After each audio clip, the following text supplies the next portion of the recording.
festival. Alors, je vous l'ai dit tout à l'heure, avec Madame Saint-Sauveur, on aurait rassemblé ici quelques associations qui s'occupent du troisième âge, des seniors, comme on dit, puisqu'on ne parle plus de vieux en Guadeloupe ni nulle part. Et donc, il s'agit de savoir un peu, Madame Saint-Sauveur, bonjour, quel rôle ces associations ont dans la société, puisque nous sommes dans un pays qui est en train de vieillir, où il y a de plus en plus de personnes âgées. Il y a eu plein de manifestations ces derniers temps, colloques sur le bien vieillir dans les DOM, les futures assises du bien vieillir qui auront lieu bientôt. Et bien évidemment, comme chaque année à la même période, la Semaine bleue, et peut-être même d'autres manifestations, peut-être au mois de décembre, on en parlera à l'occasion. Alors, Madame Saint-Sauveur, le contexte même de ce débat aujourd'hui. Alors, aujourd'hui, nous donnons la parole aux clubs et associations, enfin aux représentants des clubs et associations qui sont présents sur le plateau, parce que nous les connaissons pour danser le quadrille, apprendre à danser le quadrille, participer au déjeuner dansant, aux activités après-midi récréatives, mais les clubs et associations de personnes âgées jouent un rôle bien plus important dans la société. Ce sont des acteurs sociaux de notre territoire. Et je peux vous dire que les représentants que nous avons ici aujourd'hui ont beaucoup à dire. Donc, nous allons leur donner la parole. Tout à fait. Ben, on va commencer par Mme Birouche. Oui. Alors, à quoi sert un club dans cette société? Un club de troisième âge. C'est un lien social entre les autorités et les personnes âgées. Nous intervenons sur beaucoup de sujets. Non seulement, comme disait Mme Saint-Sauveur, nous mettons en place des activités qui leur permettent de venir au club et de ne pas s'isoler, de ne pas rester dans la solitude, mais nous œuvrons aussi pour leur permettre de rester en forme dans leur tête, bien dans leur corps et bien dans la société, bien avec les autres. Des activités que nous mettons en place. Par exemple, ils ont des activités sur la mémoire, par exemple, jouer au Scrabble au club dans l'après-midi, c'est un bon moyen de garder sa mémoire toujours en forme. Des activités physiques que nous mettons à leur disposition, malgré les faibles moyens que nous avons, et puis aussi leur permettre de s'évader, de s'épanouir. Alors, des sorties, des rencontres avec les autres clubs. Alors, Madame Jean-Noël, j'imagine c'est à peu près le même profil, mais je vais vous poser une question supplémentaire. Est-ce qu'il y a de plus en plus de personnes de troisième âge qui viennent ou dans les associations aujourd'hui? Ben oui. Eh ben, je dis d'abord merci à Madame Saint-Sauveur, parce que depuis 2002... Elle a bien mérité de son nom. Ah oui.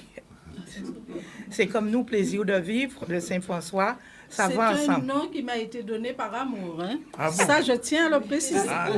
Eh bien, ça sauve un peu tout. Oui. C'est ça dans notre camp. Et puis, depuis 2002, elle m'a interpellée. Je le courrier sous moi. Oui. Et puis, j'ai interpellé les membres. J'ai dit, voilà, telle chose. La dame m'a invité. Malheureusement, on est une association. Notre association à Saint-François, que je tiens, oui, qui a 27 ans. On a 27 ans déjà? Oui. Janvier qui vient d'écouler nous a donné 27 ans. Une association dans une commune doit animer la ville, aider les personnes qui vous tendent la main, qui viennent vers vous. Souvent, pour moi, c'est un secret de cœur. Et je le fais avec amour. Quand quelqu'un, une femme, un homme vient s'adresser à vous, il veut adhérer, souvent il vient avec le titre de médecin qui lui a dit « adressez-vous ». Ils ont besoin de thérapie, ils ont besoin d'un accompagnement, ils ont besoin de s'épanouir, s'évader et enlever la plaie qu'ils ont. Parce qu'ils vivent dans une plaie. Et avoir un CCAS, ils ne peuvent pas entrer dans ce truc-là. Il faut que la personne vienne vers une association pour trouver un moyen d'épanouissement, de sortir, de danse comme a dit madame. Parce que chez nous, on danse, on sort. Je fais des fêtes des membres, comme je viens de faire hier. Je leur dis merci. Je leur apporte une journée bien riche. On voyage. On leur fait une thérapie de danse. Mais comme vous avez 3 heures sans la télé, sans une bouteille, on a bien la télé, mais vous ne vous retrouvez pas dans la télé. Des fois, c'est du sport, du tennis, cyclisme, politique.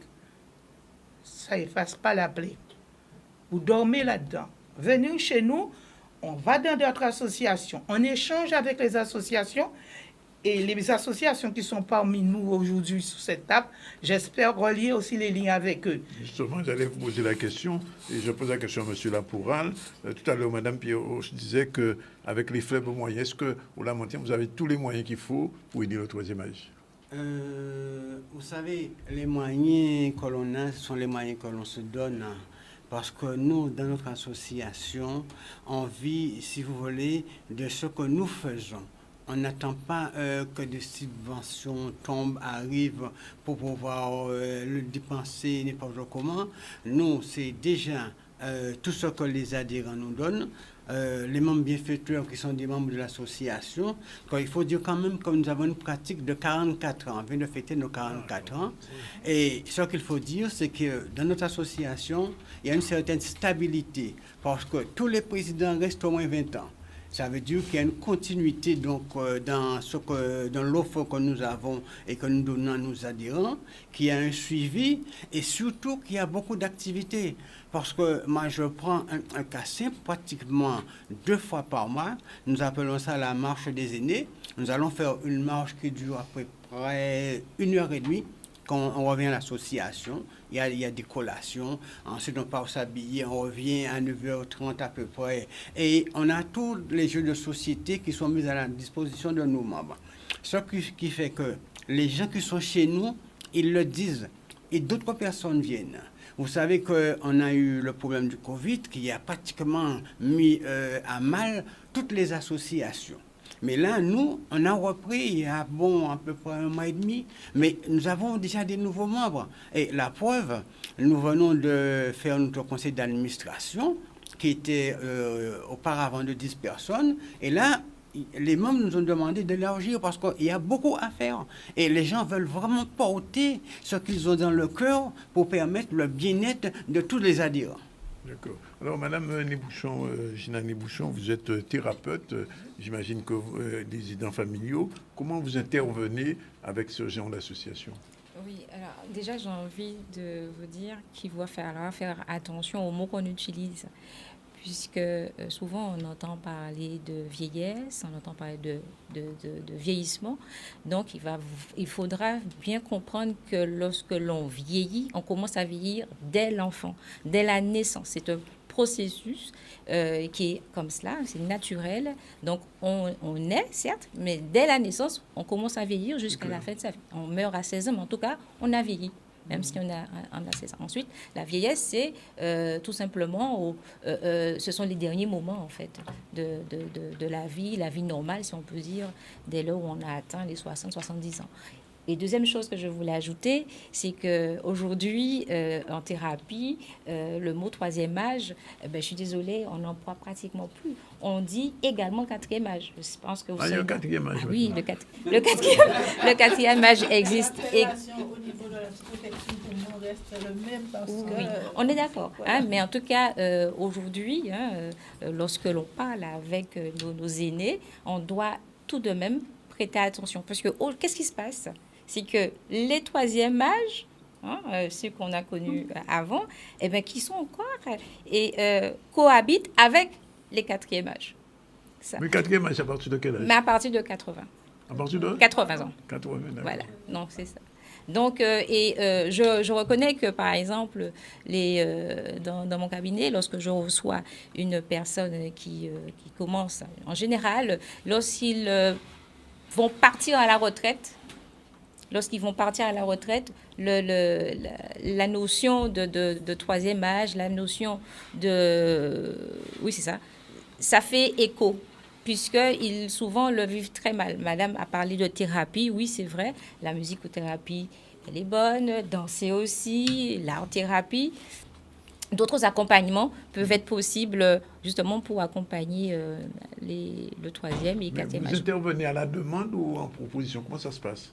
Ça dépend. Ce sont souvent des associations aussi qui font appel à moi. Et nous faisons des ateliers. Ça peut être tout simplement des ateliers pour bien comprendre, par exemple, je sais pas moi, le vieillissement. Puisque pour beaucoup, partir à la retraite, on est déjà vieux. Non, au contraire. Lorsque l'on décide de partir à la retraite, puisque souvent on n'a pas le choix, et que qu'on se dit, je veux faire quoi? Qu'est-ce que je veux faire? S'inscrire, être membre d'association, c'est un deuxième modèle, on va dire, de travail. Oui. Donc, rien n'est fini. Tout, au contraire, c'est une nouvelle vie et on apprend beaucoup au sein des associations. je ne parle pas seulement des associations de troisième âge. Hein, je parle, par exemple, je prêche ma chapelle, je prends le cas de l'association dans laquelle, qui est l'association de l'Université de la Belote à Port-Louis. Nous accueillons toutes les générations. D'ailleurs, notre association partage le local de la Roseraie, qui est l'association du troisième âge à Port-Louis. Alors, Madame Saint-Sauveur, je vous dis encore merci. C'est ce troisième débat, je crois, qu'on fait sur... C'est le quatrième. Quatrième déjà, oui, quatrième débat. Quatrième âge, quatrième débat. Bon, alors, donc, quand vous entendez un petit peu ce que disent les représentants de ces associations, et comme vous vous définissez comme militante de l'âge, est-ce que, globalement, personnellement, je pose personnellement, vous êtes satisfait du travail fait en association, mais il faudra faire un peu plus? Il faut aller plus loin et Madame Pierroche le disait déjà dans la salle d'attente et je crois qu'ils sont tous unanimes à le penser. Hein. Nous devons aller plus loin avec nos clubs et associations de personnes âgées. Nous devons entendre leur voix. Il faut que leurs paroles soient entendues parce que la politique du vieillissement qui doit être mise en œuvre, eh ben, les concerne. Donc, ils ont quelque chose à dire pour eux-mêmes et pour ceux qui viendront après. Pour les plus jeunes. Donc, c'est aussi pour cela qu'on est là aujourd'hui. Mais j'aimerais partager avec vous et donc vous entendre sur le commentaire que m'a fait un président, le président de M. Laporal, qui me précise, je regarderai ce débat qui me paraît essentiel pour la survie des clubs. La survie Qu'est-ce que vous en pensez? Parce qu'il a employé le mot survie. Est-ce que ça veut dire que vous rencontrer des difficultés qui sont importantes? Madame Pierroche. Des difficultés, on en a tous les jours, dans la mesure où nous n'avons pas les moyens, comme on dit, l'argent c'est le nerf de la guerre. Il nous faut des moyens pour aider les adhérents de nos clubs. Par exemple, quand les adhérents vont faire de l'aquagym, il faut payer. Et quand ils viennent voir la trésorière pour dire, ce mois-ci, je n'ai pas d'argent pour payer ma séance d'aquagym ou pour payer ma cotisation, je pense que dans ce sens-là, il faudrait que les autorités, ceux qui nous dirigent, ceux qui ont en charge les personnes âgées, puissent donner les moyens au club pour qu'on ne puisse pas parler de survivance. Parce qu'effectivement, on est en train de survivre puisqu'on n'a pas de moyens. Et nous avons été pendant 2 ans privés d'activités. Et ces activités-là nous permettaient de faire entrer des fonds dans nos caisses. Pendant 2 ans, nous n'avons pas pu travailler. Aujourd'hui, nous essayons parce que nous ne sommes pas les seuls sur le marché. Il y a d'autres associations qui ont besoin d'argent aussi. Donc, nous devons nous battre pour avoir cette substance-là pour pouvoir faire vivre les clubs.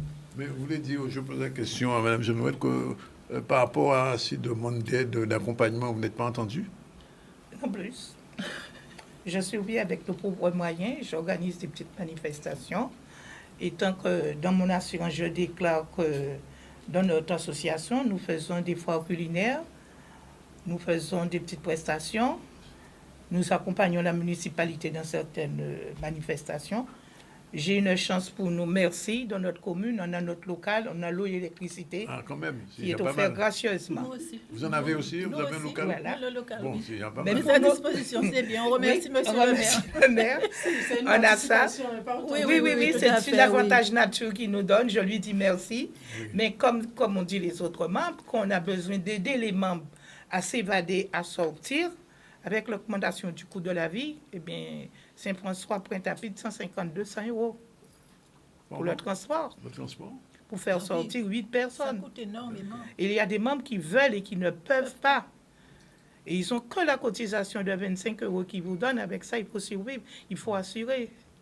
On a presque 600 et quelques euros de cotisation. Parce qu'en face, on a une petite retraite. Voilà. Il y en a qui ont 400, il y en a qui ont encore 350. Voilà. Alors, j'ai envie de vous poser une question à vous tous un peu plus générale. Dans les clubs de troisième âge, est-ce que les gens qui viennent sont uniquement des gens qui ont un revenu très bas? Je veux dire, est-ce qu'il n'y a pas, quand même, il y a des fonctionnaires qui sont en troisième âge, il y a des directeurs de ceci ou de cela qui sont en troisième âge aussi. Ces gens-là ne viennent pas dans les associations? La différence se fait quelque part parce que chez nous, effectivement, quand je suis arrivée, je me suis rendu compte qu'il n'y avait que des adhérents qui ont une petite retraite. D'accord. et qui se plaignent hein, des moyens qu'ils n'ont pas pour faire ceci, pour faire cela. Hein. Parce que quand ils font tout ce qu'il y a à faire à la maison, c'est le peu qui reste, ils viennent avec. Et nous, à notre tour, nous devons les aider avec les peu de moyens que nous avons. Mais c'est vrai que la différence se fait quelque part. Ça veut dire, Mme Saint-Sauveur, je vais poser la question à Mme tout à l'heure, ça veut dire qu'il faudrait des clubs de troisième âge VIP?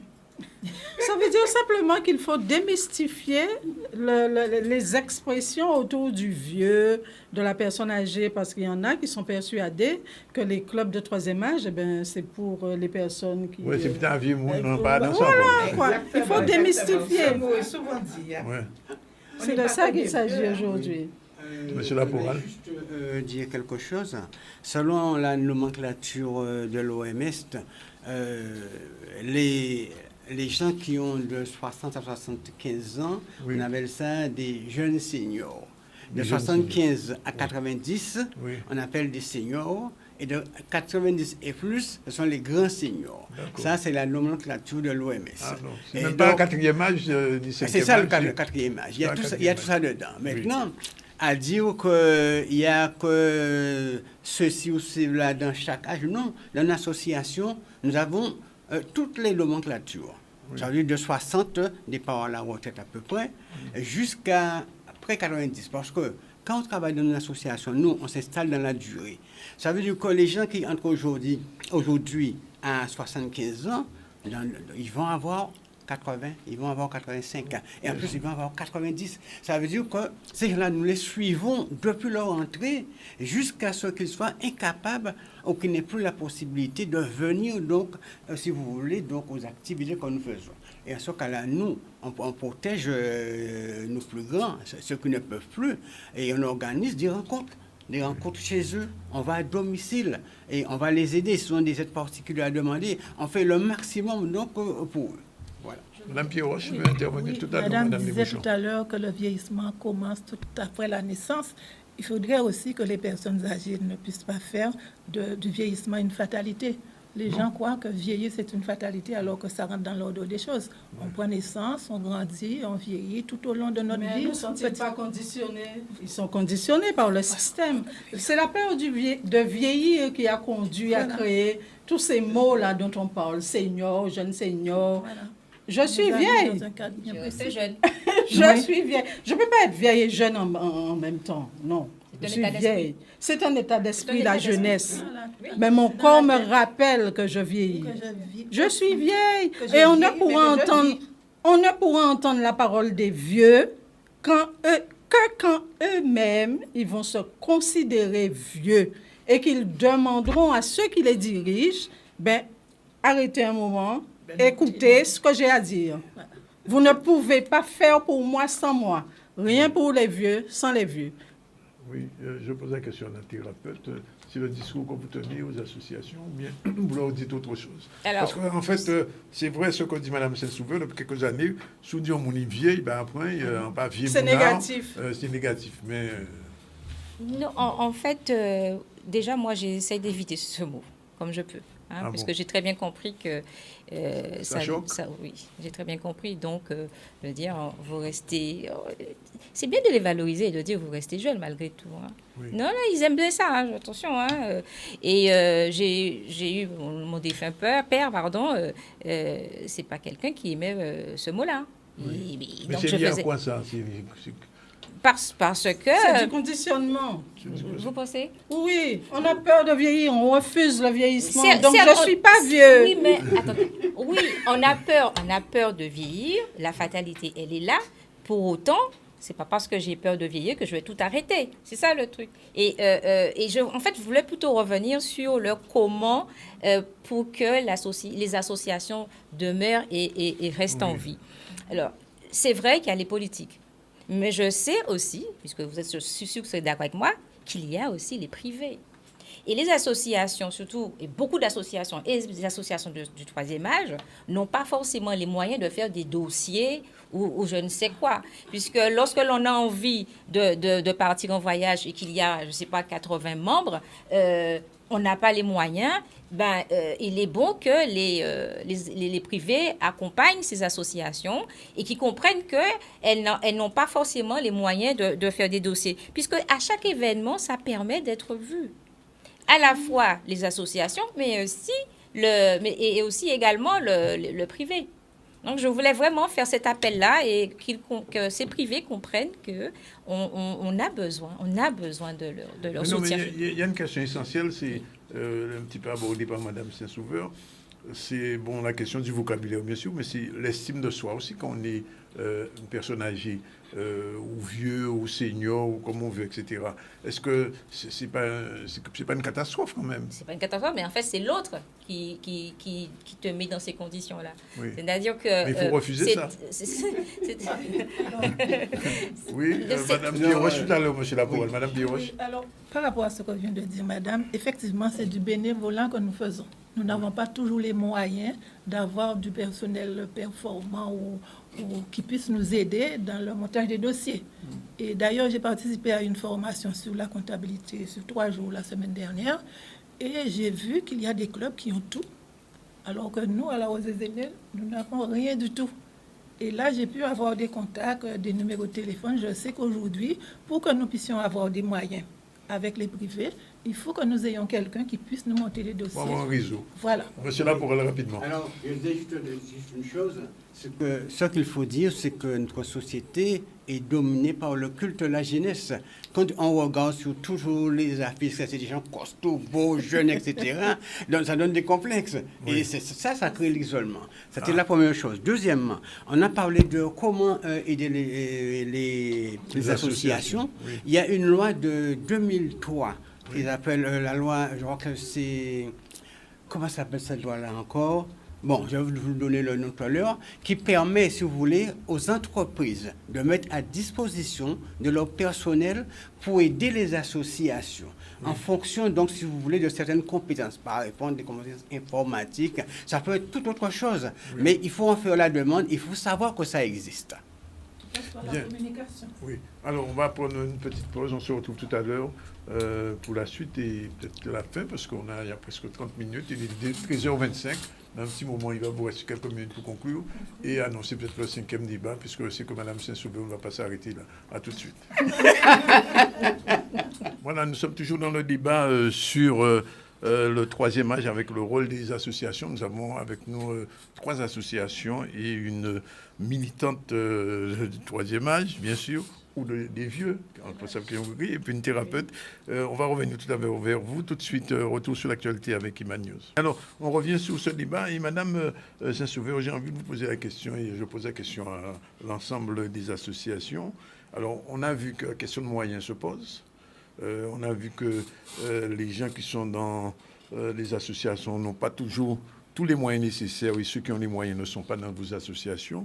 Mais est-ce qu'il n'y a pas une réflexion à porter au niveau des collectivités par rapport à ces associations? C'est-à-dire, est-ce que ces associations ne peuvent pas aussi, comme on dit, monter au créneau? Bon, bien sûr, on a fait ce débat aujourd'hui, mais c'est peut-être pas suffisant. C'est loin d'être suffisant. Et comme je le disais tout à l'heure, faire entendre sa voix de personnes vieilles. Par exemple, moi, je suis membre d'une association nationale, qui en a eu assez d'entendre les politiques.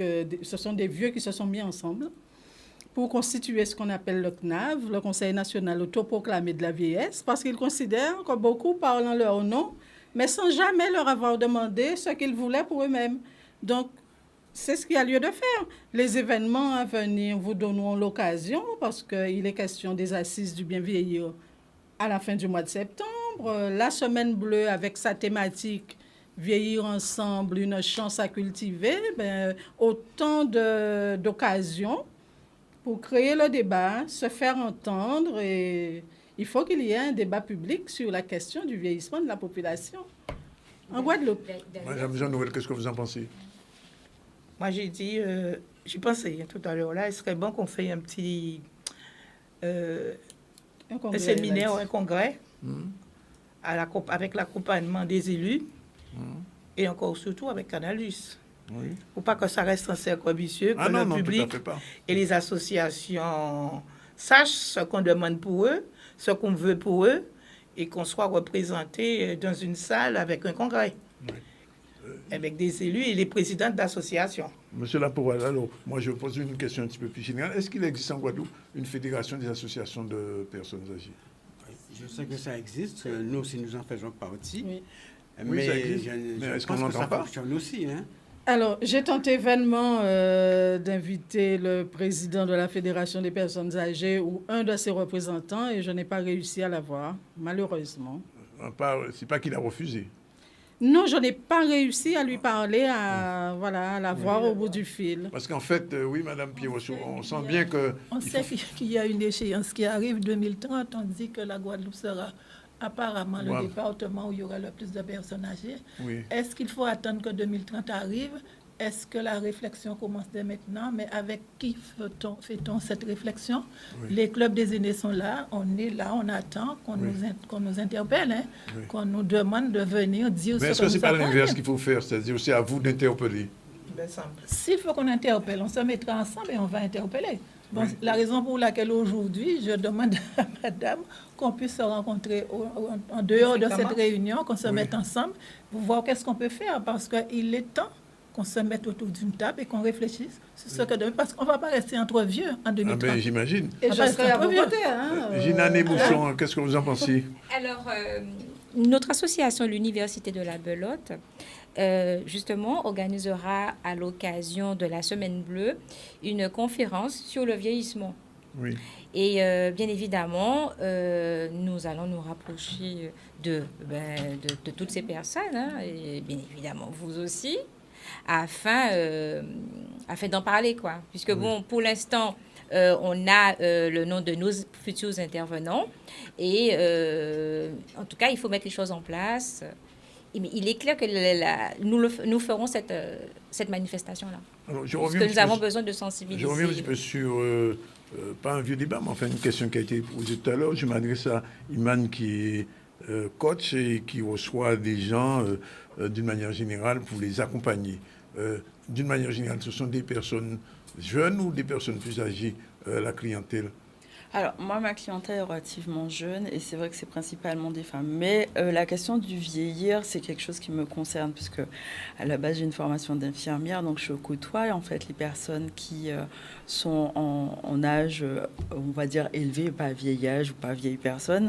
Et je pense qu'il y a un vrai travail, une vraie réflexion à avoir par rapport au rôle qu'elles ont et c'est pas lier la vieillesse à la maladie. Déjà, dans un premier temps, toutes les personnes âgées ne sont pas malades. Il y en a beaucoup, de plus en plus de centenaires qui sont bien portantes et on le voit en fait dans les journaux quand on fête les personnes centenaires. Donc, il n'y a pas que ça et je pense qu'elles ont un rôle essentiel à jouer dans la société qu'on a actuellement pour la transmission pour nos enfants, pour tisser du lien et donner du sens en fait. Et ça, c'est hyper important. Je pense que c'est vraiment la principale clé qu'ils ont en fait les personnes âgées, c'est de scinder en fait et de cimenter en fait la société. D'autant plus qu'ils recherchent cette reconnaissance. Exactement. Ouais. Tout à fait d'accord. Tout à fait d'accord avec ce qui vient d'être dit. La vieillesse, ce n'est pas la maladie, ce n'est pas la mort non plus. Vieillir, c'est vivre. Oui, mais je pense qu'il faut aussi ne pas négliger le volet de la loi. Comme je disais tout à l'heure, la loi Elagon a été la première loi qui a été créée pour encadrer les associations et les associations de personnes âgées en leur permettant d'avoir du personnel qualifié.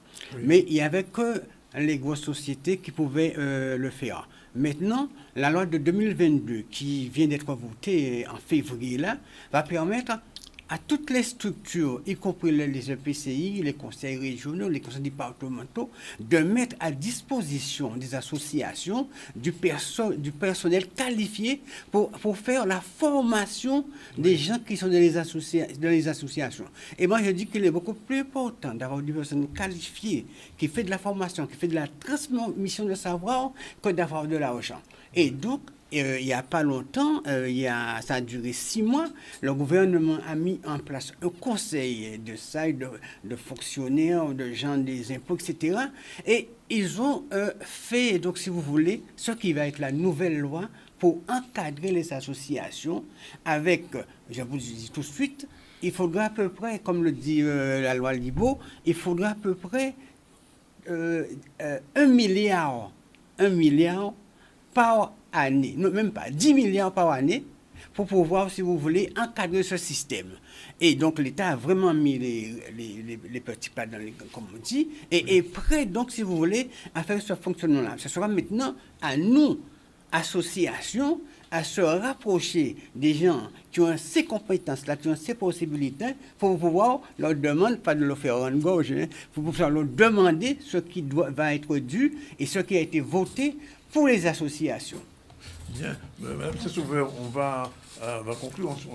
Un débat comme ça ne se termine jamais, puisque on est déjà à 4e épisode et il y aura un 5e. Donc, globalement, qu'est-ce que vous avez envie de dire aux associations qui ne sont pas représentées ici aujourd'hui et qui nous écoutent? Et il y a sûrement des personnes de ces associations, membres ou responsables. Quel est le message que vous avez envie de leur dire?